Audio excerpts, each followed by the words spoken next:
শনিবার থেকে শুরু হয়েছে আগরতলা প্রেস ক্লাবের ক্রীড়া প্রতিযোগিতা। লুডো প্রতিযোগিতা দিয়ে এই ক্রীড়া প্রতিযোগিতার সূচনা হয়। আগরতলা প্রেস ক্লাবের সভাপতি প্রণব সরকার প্রতিযোগিতার উদ্বোধন করেন। সঙ্গে উপস্থিত ছিলেন আগরতলা প্রেস ক্লাবের সহ সম্পাদক অভিষেক দে।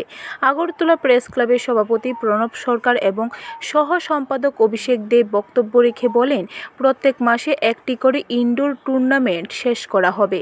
পরবর্তী সময়ে আউটডোর খেলাগুলি শেষ করা হবে। রবিবার একটি কৃতি ফুটবল ম্যাচ অনুষ্ঠিত হবে। তিনি আরও জানিয়েছেন, রবিবার যে ফুটবল ম্যাচ অনুষ্ঠিত হবে তার জন্য জার্সির উন্মোচন করেছেন আগরতলা প্রেস ক্লাবের সভাপতি প্রণব সরকার এবং আগরতলা প্রেস ক্লাবের স্পোর্টস আপ কমিটির চেয়ারম্যান অলোক ঘোষ। সংখ্যাটা বাড়ানোর জন্য আমি বলবো যে সবাই যাতে আপনারা আসুন, আপনারা খেলাধুলায় অংশ নেন।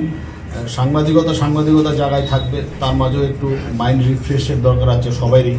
একটু খেলাধুলা করলেন সবাই মিলে, একটু আনন্দ ফুর্তি আমরা সবাই মিলে করব।